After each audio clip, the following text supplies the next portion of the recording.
CSL Leesburg. So we are in the last Sunday of July. And for this year, we've been exploring the theme Open at the Top. Our theme for the month of July has been Whole No Matter What.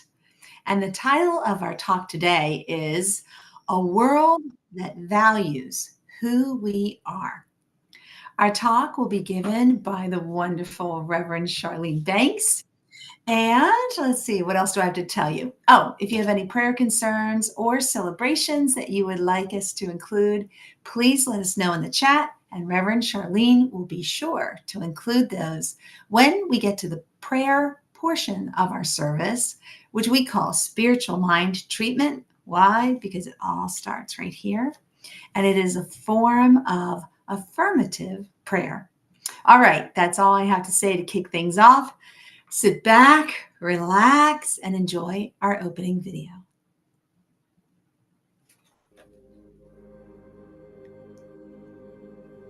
Please join us as we create our sacred space. We set our intentions of deepening into our awareness and practice of our 5 pillars of spiritual living by lighting this candle in our virtual world. Our first pillar is sacred study, represented by the divine quality of truth. We use this pillar to recognize the importance of an open mind and the power of our minds. The second pillar is affirmative prayer, represented by the divine quality power. This pillar honors the power of prayer in our daily lives. Our third pillar is meditation and the divine quality of peace.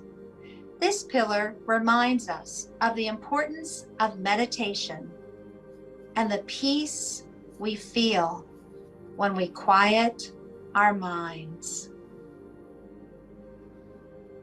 The fourth pillar is circulation and the divine quality of life. We know that the great law of circulation works in our lives.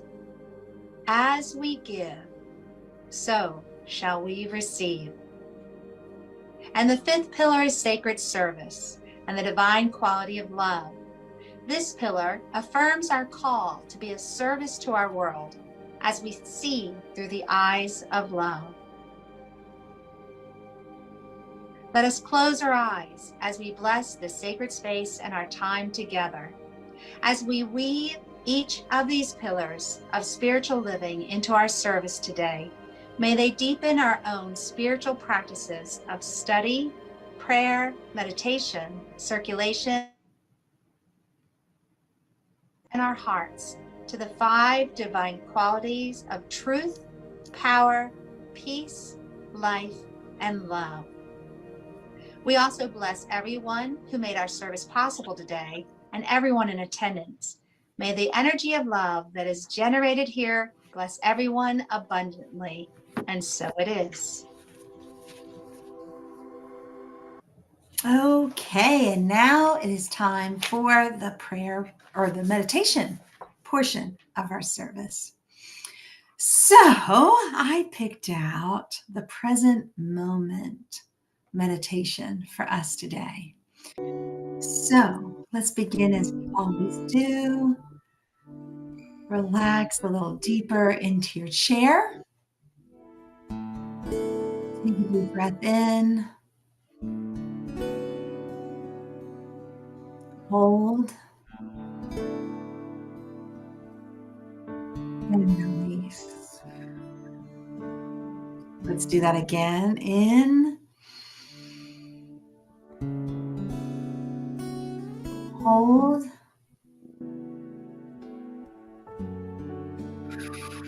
And release.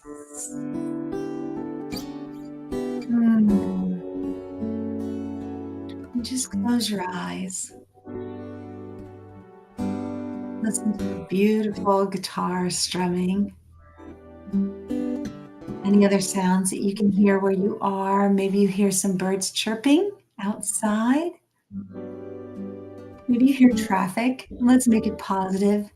People are on their way to meet loved ones. Just this present moment, this little slice in time. And become aware as you continue to listen to just the naturalness of your breathing. You don't have to force it. You don't have to struggle. And in this moment, this present moment of peace, just right here, right now, in this slice of time, there is no past. There is no future. We are just going right now, into this now, this second. And because there is no past and there is no future, there is only this right now. Everything is perfect. Everything is calm. Everything is peaceful.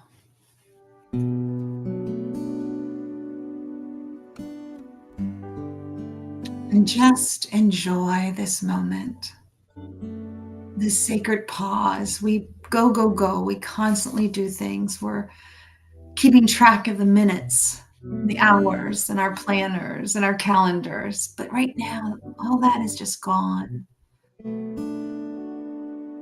It's not here. It's not in this now. There's only quiet and peace, and joy, and calmness.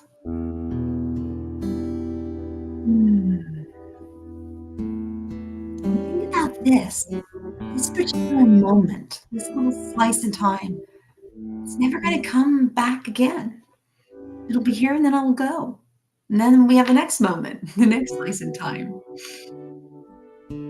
I heard recently that Maya Angelou said, "How am I doing today? I love this day. I never lived it before.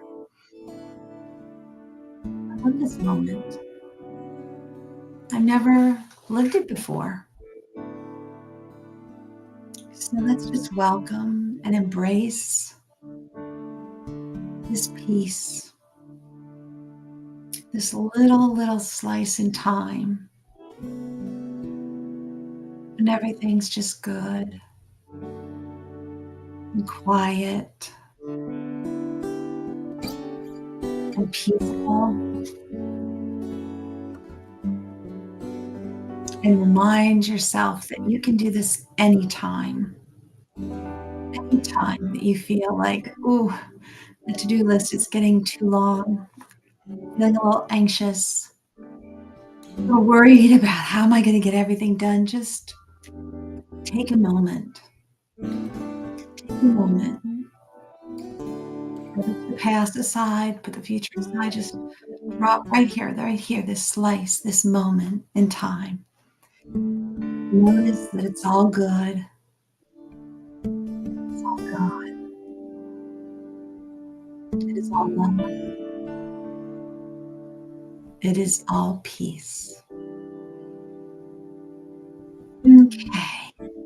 Let's now return and enjoy some wonderful music. And I think it's Leah today. Every new day is a cause for relation. Every new morning is a blessing from her. Let us all ring out.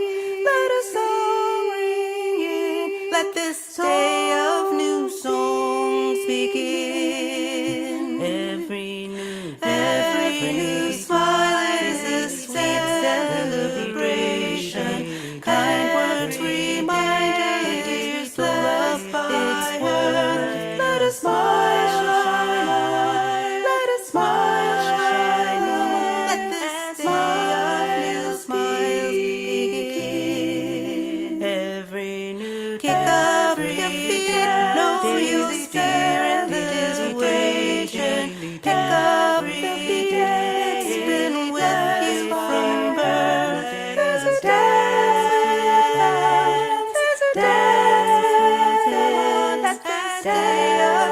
dance begin. There's a dance without, there's a dance without. Let this day of new dance begin. Yes, that's amazing. And thank you, Tamara, for that very needed be in the moment meditation. So thank you. And Leah, we all, yeah, not a problem with multiple Leahs. I love that. All right, so good morning and welcome to the final Sunday of July. And I have to say, this is the perfect title and it's the perfect topic for today. And I'm not just saying that. You know how the universe works. I have lots of examples right now today that I'm going to be sharing with you about how the universe just conspires, stacks all the little things up so that we see that this is a Dagwood sandwich size spirituality. And if you don't know who Dagwood is, just Google that, youngins. It's quite the sandwich. Okay. Now, what is the title of this talk? Well, Tamara mentioned it, and it has to do with wholeness, right? And we've been talking about wholeness the whole time, pun intended. And when we're dealing with wholeness, we're talking about not leaving anybody out. And so it was perfect that yesterday, when I traveled to Pennsylvania to help Tamara send her father to the homegoing service, what we call it in the culture. Homegoing, this is the final, everyone from the family gets to say goodbye to Paul, who lived a long and gorgeous 91 years, and the way that everybody spoke on his behalf, and they just cherished this sweet soul, who I've met a couple times, and just the brightest light, which obviously Tamara gets that from him. And it was really palpable how what we teach and this exact topic was laying in front of me for me to just gather up and put it together stack by stack in quick succession. So there I was. And I have to say that Tamara's, what she said into the mic about her father was so moving that I want her to do that again for us. Coming in the next couple weeks, she'll decide which day. It was a sermon. I've got it on video as well because I can't help but record my friend. And she gave a Sunday talk up in that Baptist session. So much so, and I'm not even going to say what she said because she'll help you. She'll let you know exactly what she said in an upcoming talk. So much so that when the minister took back the podium, pastor took back the podium, he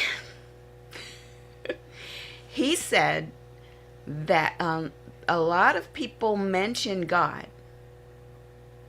and it's kind of good that they're mentioning it on Capitol Hill.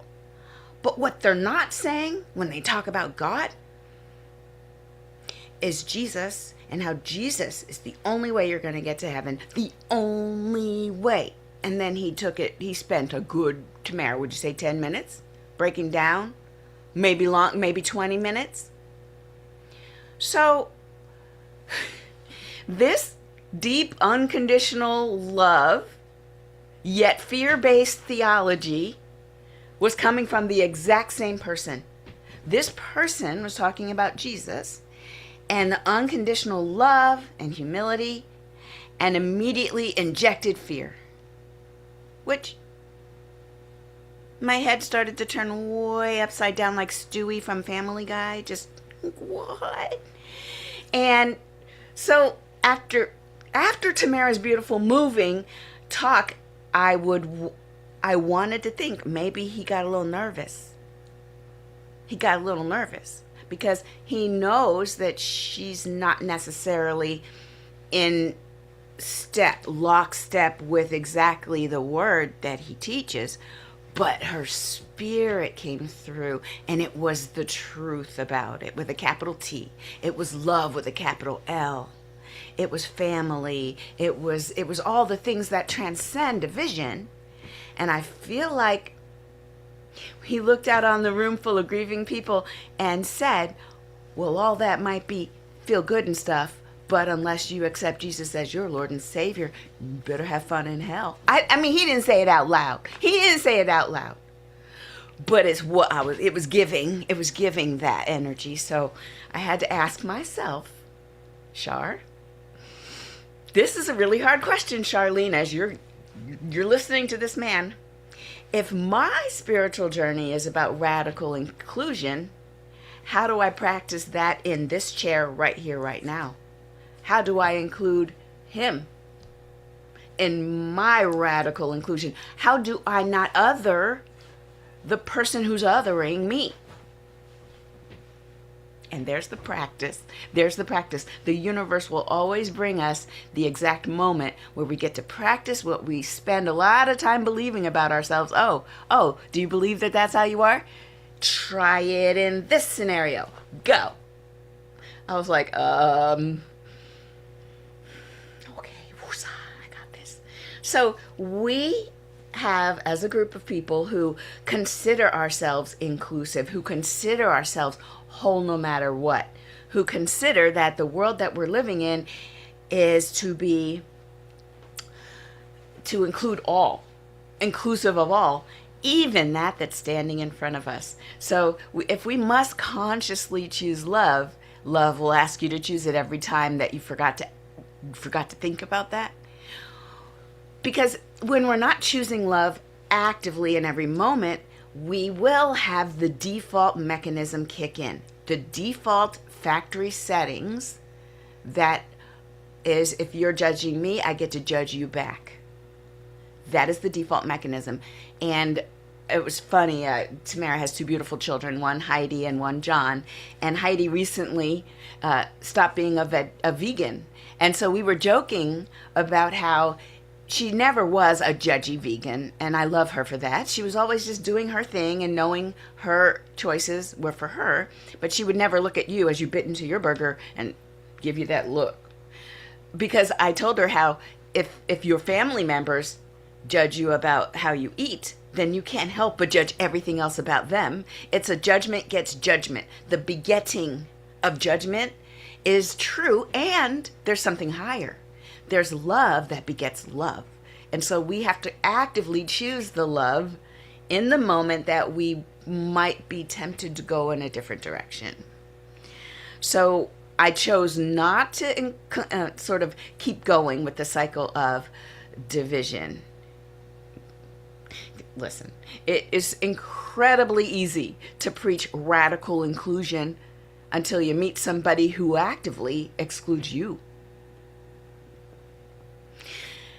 If somebody says something that goes against what I think, what my beliefs are, then no, that's them. Those people need to stop doing that thing. But no, we don't get to choose who to include when we want a world that works for everyone. We don't get to choose who is everyone, because it's just math. It would include everyone, literally everyone, which takes me to my next thought. Because in our content for the week, there is a quote by Adrienne Marie Brown. And it goes on and on, but I'll limit it to this. Let yourself be surprised by the person in front of you, rather than constantly comparing them to limited colonial ideas of what their race, ethnicity, gender, class, ability, or other constructed stereotype is cast to be like. Now, I'm going to say that again, and I want you to think about something.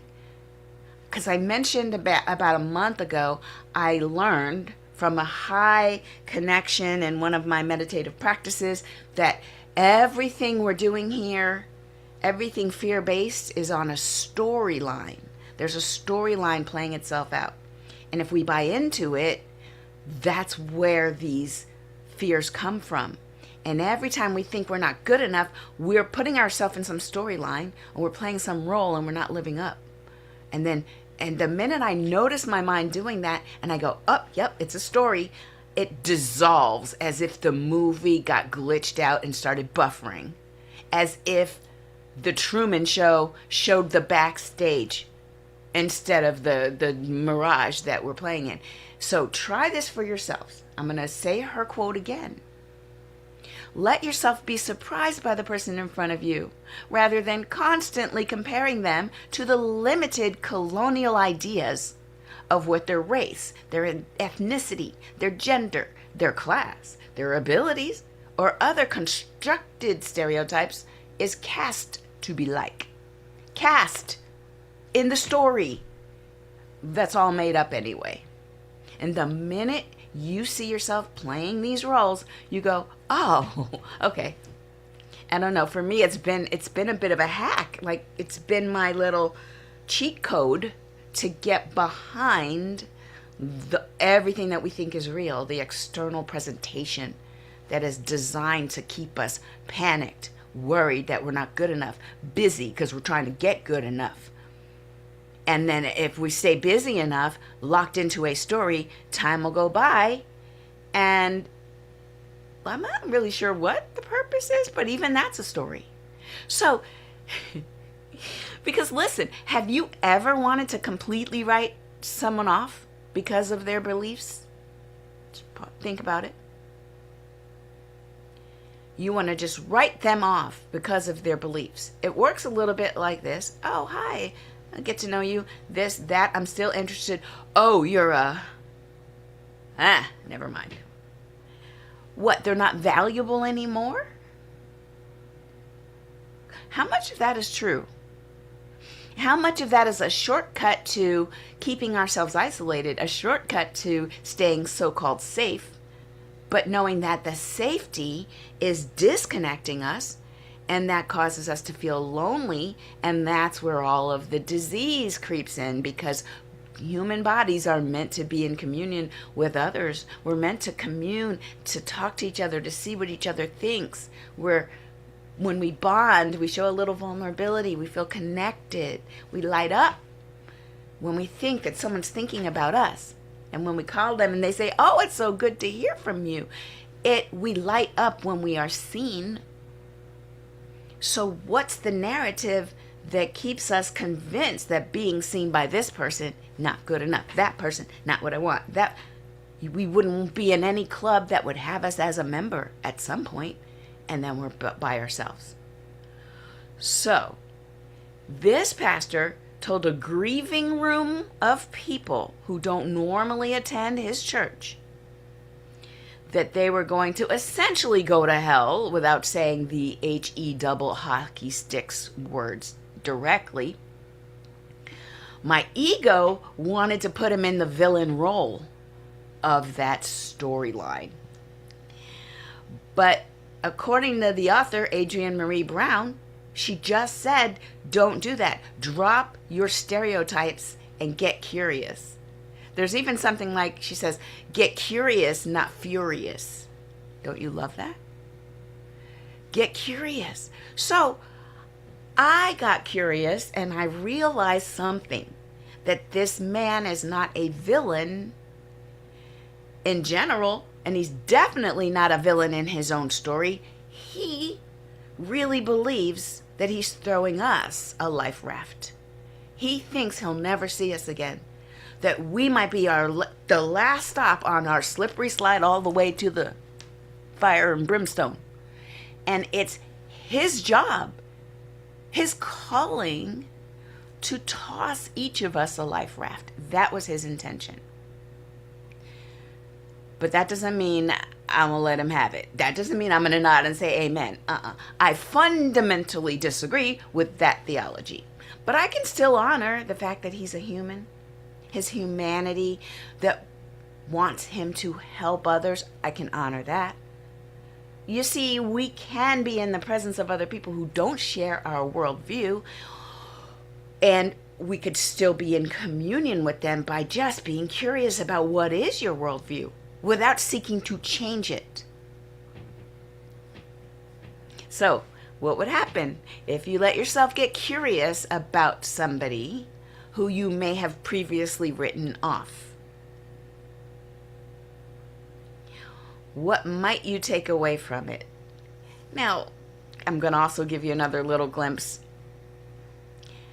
Was I tempted to even still go over there and engage? A little bit, but I feel like he remembered me from Tamara's mother's funeral and he knew to stay away. He literally ignored me the entire time. And that's fair. That's fair because 4 years ago when Janet passed, around this time of year, right, Tamara? 4 years ago, around this time. Okay, she's nodding. I went with our beloved Larry up to the funeral, and the call to the altar happened, and Larry was able to tell me, oh, well, you know, he has to do that. The man has to do that.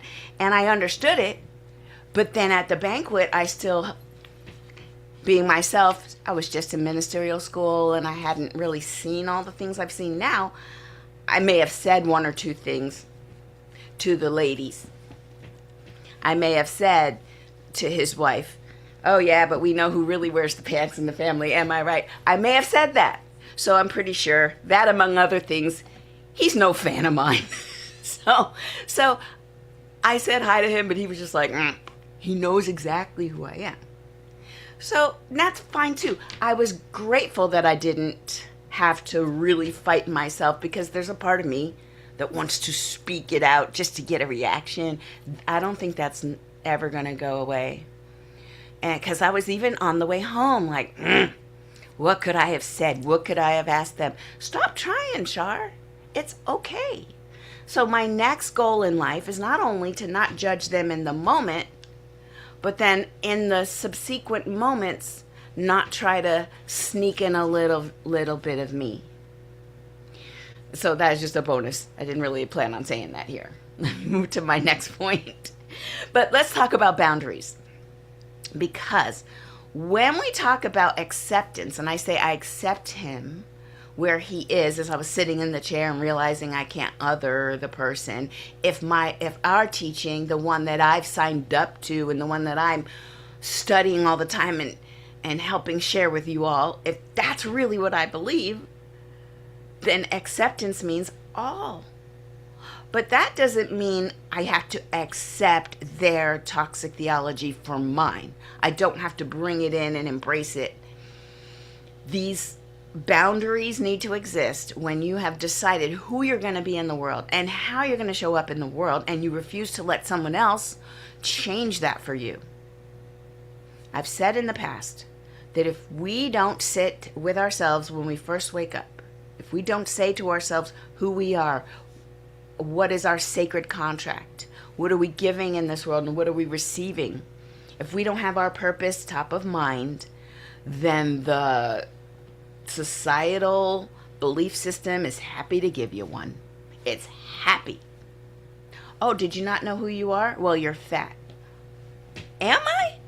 Yep. Oh, and you're old. Okay. Well, yeah, because what happens is the default of our internals, it'll settle to negativity and apathy if we allow it. If we don't have a vision that wakes us up and moves us, what will happen is all of the weight of the world will just settle in like that cake. What's the cake called? There's a cake that Heidi loves. I think it's a magic cake or a happy cake. It's a funny cake. Funny cake. Okay. It's funny because the Hershey's chocolate melts down and lays at the bottom. Let her tell it. Now you have to come to the service after so Tamara can share with you about the funny cake. All right. But this is what happens to us. If we're not holding our ideas high, if we're not holding our vision high, the world around you is happy to drag you down too. So boundaries. There's acceptance of, oh, I see where you are. I see where you're coming from. And hold up, I'm going to stop you right here. I'm not going to change what I think of myself and what I think of what I'm here to do because you have a certain point of view. Now, I used to think that setting a boundary meant building a brick wall to keep the bad people out. To keep the bad people out, I've got to construct a wall. But when I'm sitting in that church listening, well, it's not even a church. I'm sitting in the funeral home listening to that message of fear. What came to me was, well, a boundary really is the place I can stand where I can love you right where you are. If I get too close, I can't love you like I need to love you. But if I keep my distance, keep my boundaries, it's the delineation where I can love you and love me at the same time. Nobody loses. That's what a boundary is. Now, I didn't make that up. That's from the therapist Prentice Hemphill. He said that boundaries are the distance at which I can love you and me simultaneously. That's the boundary. So acceptance, no. It doesn't mean you have to agree with them. It doesn't mean that you got to change who you think you are. No, boundaries are how we protect our authentic self while also allowing others to be their authentic self. And I love that because boundaries would then require that I don't reach to try to change people. And will I change people anyway? Sure, because I'm being me. I show up in my life, I'm me, and people will start to think a little differently. And I don't, because I'm not editing, I'm not censoring myself, they just get to live the way they're living. And so a couple magical things happen. I'll talk about two of them because they involve Tamara's cousin Lisa, and because she's going to tell her story. I can't wait till she tells it. But I'll tell you about Lisa, who so lovingly let me stay in one of her guest rooms in her house. And the grounds, it was amazing. We'll show pictures later. It's wow. So she's hostess with the mostest, and I go in there, and unfortunately she's got that stomach bug, you know, the one. I don't want to tell all her business, but let me just tell you something. You need to stay hydrated, especially if you have a stomach bug, okay? And I'm leaving my house, and I thought, let me grab my lotion. This was the lotion I thought I was going to grab. This right here. But usually it's in the kitchen on the Lazy Susan. Recently I decided lotion shouldn't be on the Lazy Susan, so I had brought it into my office. But silly Char, I'm on my way out the door and I see the blue top. I grab the thing because I want to have my lotion in the car. It's not lotion.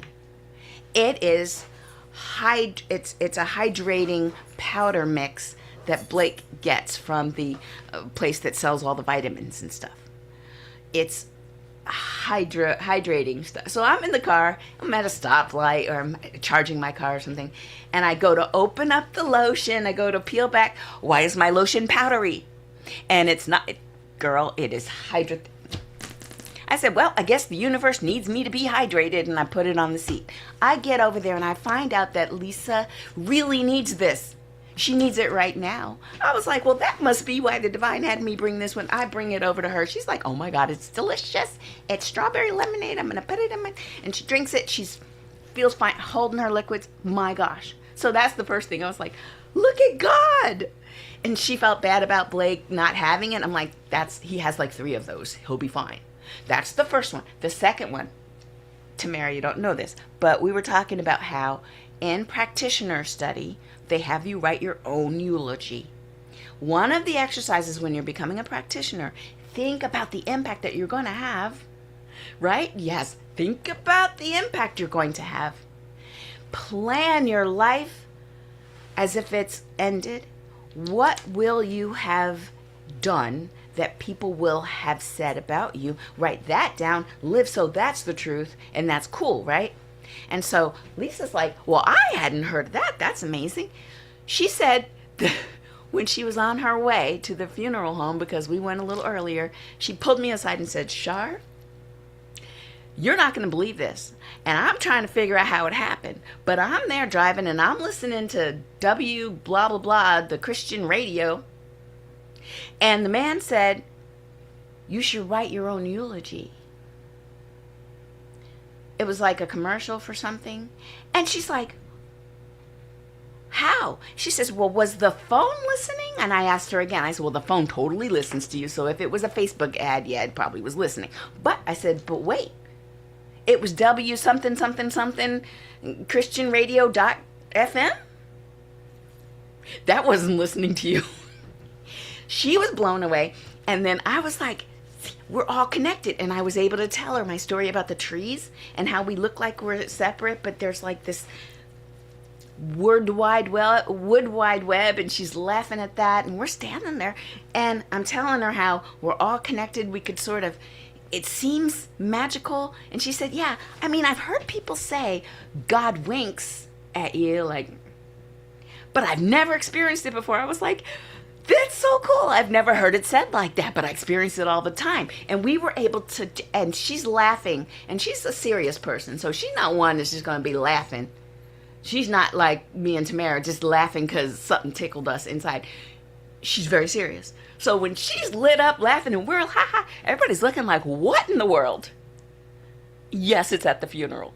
And Paul would have said, please laugh a lot, because this is who I am.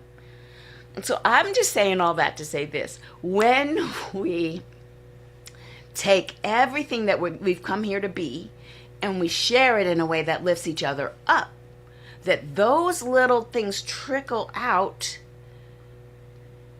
at a fractal level. Fractals, tiny micro changes that incrementally gather and expand and multiply. It's how you've heard the term about a butterfly flaps its wings in North Dakota and then there's a tsunami in Japan, that kind of thing, where transforming the entire world is not a grand scale effort. It's not sell all your things and create a GoFundMe and then have the world travel with you as you bicycle from Canada to... No! It's little tiny baby things. And our daily quiet choices. Love. That's what sticks around. Fears come and go and are very reactive based on current conditions. Love is deeper and it's always here. We use our interactions with people not to separate and to other and to make ourselves climb a little higher on some perceived ladder of importance. Our love makes everyone beautiful, divine, special. Every single one of us is so precious when we're in the midst of love. Creating a world that works for everyone sounds beautiful, but who actually decides what everyone means? We do. We decide who everyone is. In each moment, we decide. Just love them right where they are. I will end with another small quote from Adrienne Marie Brown. We create the patterns of our society through our choices and beliefs and practices. As such, the path to a future in which humans can be in authentic and accountable peace with each other is fractal. We must be willing to practice authenticity and accountability at the small scale of ourselves and our lives, both in ourselves and in our immediate relationships. In ourselves and our immediate relationships. I'm thinking, how else could it work? How else could you get from here to there, from here to everyone, without every single person you meet along the way? We do not get to exclude. If a person is in front of us, that's the person we love. Period. All right, I'll leave it there. Let's go into prayer. And let me check the chat to see if there's any requests. Yes. Okay. As we go within, and just know that there's a divine light, love, a power, a presence.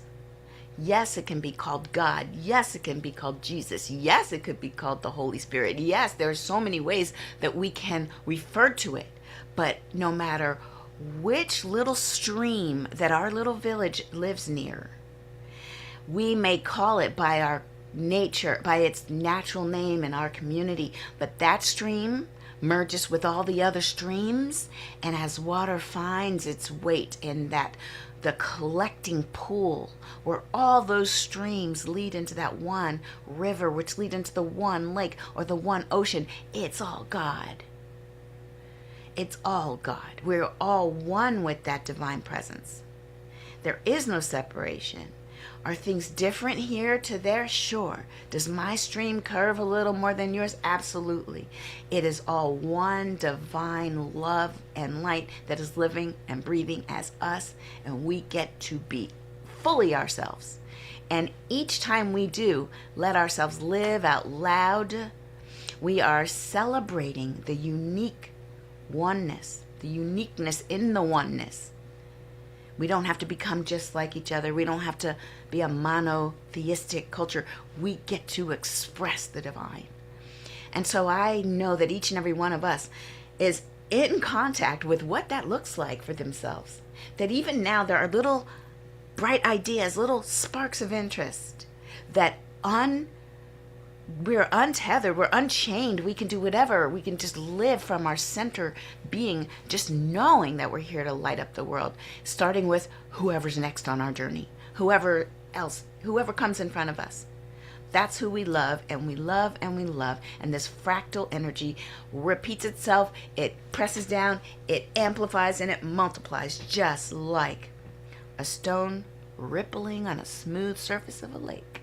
Drop it in there and the energy goes. And so we don't have to create energy. We just have to obey our inner guidance. Just follow that. And if it's loving, if it's high, if it's purposeful, if it's inclusive, if it holds people up and doesn't tear them down, it is the purest, and it is what we're here to be. And so I speak my word that anything unlike that energy simply falls away in the compelling presence of the pure light of love, truth, and wholeness. And that right here, right now, I know that Paul is on his journey on the other side, just joyfully experiencing all the love that was generated yesterday and is still happening today. For the ripple shall ripple forth. And I can't wait to see how that unfolds. And everybody else that has any prayer requests, I just know that the divine is already answering that prayer through you, as you, in your life, in your circumstances. And I speak my word that it is already unfolding right now. So I release my word into the law. I know that it's already done. I let it go. I let it be. And so it is. Let's hear from Leah. She has a song for us.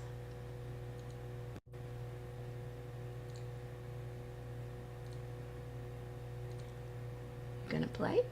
Some days I feel I got it made. Some days I'd love to fly away. They say keep your head up, and I try. Keep your mind up to the sky. You believe one day you'll fly. Little birdies can, why not die? I know that I can fly away. I know that I can fly away. Away from the madness that wants to hold me down. Away from the sorrow that wants to steal my crown. Got my head up, I'm keeping my head up. Got my head up, I'm keeping my head up. Keep your head up and I try. Keep your mind up to the sky. You believe one day you'll fly. Little birdies can, why not die? They say keep your head up. I know that I can fly. Feel your mind up to the sky. You believe I know that I can fly. Little birdies can, why not die? They say keep your head up and I try. Keep your mind up to the sky. You believe away from the sorrow, little birdies wants to steal my down. They say keep got my head up and trying to keep my smile up to the sky. Got my head up and fly. I'm keeping my head up. All right, sure. Oh, sorry. Can you unmute? Sorry, Tamara. I muted you by accident. Sorry. Charlene, you made that reference about when God winks at us. What was the closing song that was played at my dad's service yesterday? Oh, yes. I'll Fly Away. That's And right. I'm listening to Leah in that song, and she's singing, I'll fly away. Yeah. Fly away. And I'm like, oh, God just winked at me. He just winked. I love it when God winks. Woo, that is awesome. That is really awesome. I'm almost like moved to tears because that is just so great. Was that God or was that Dad? I'm not sure. All right, folks, now is the time that we thank you so much and express our gratitude for the donations that you give to us at CSL Leesburg. We cannot do what we do on Sundays. We cannot offer the workshops, the classes, the guest musicians, the guest speakers that come in without your support. And as you heard in our opening video, as you give, so shall you receive. As you are generous and you give to us, we are able to give to you. We are also able to contribute back to our home organization and also to other organizations that share our vision of helping to create a world that works for everyone. And everyone just ties in with the title of our talk today, a world that works for everyone. No judgment, only love. All right, folks, please join me in our blessing of our gifts. Here we go. The presence of Spirit within me blesses everyone I meet, tends to heal everything I touch, brings gladness into the life of everyone I contact. Therefore, I am a blessing to myself, to humankind, and to the day in which I live.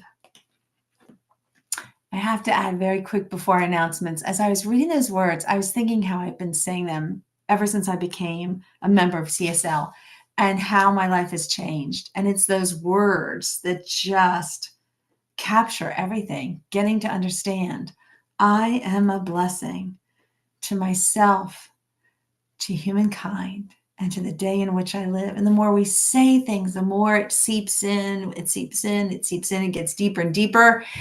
And eventually it becomes part of us. And those words are now part of me. And I hope they are a part of you or becoming a part of you.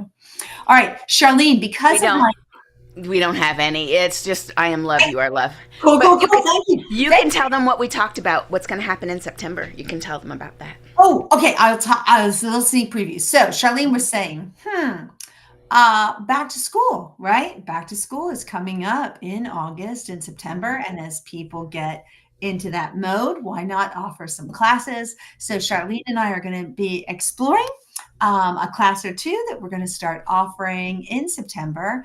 So be on the lookout, stay tuned, and we'll have some more details for you soon.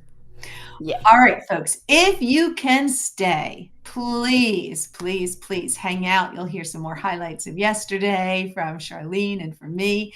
If you can't, please know that we're going to send you off with our blessings, but let's do our closing affirmation. You ready? Here we go. Say, I am love. I am love. I am love. Thank you. I love hearing that. Now look at that screen or look at a person who's in the room with you or a furry companion or whoever you want to send this message out to. We know it goes. We know it travels like the little roots underneath the ground. So let's send this message out. Here we go. You are love. You are love.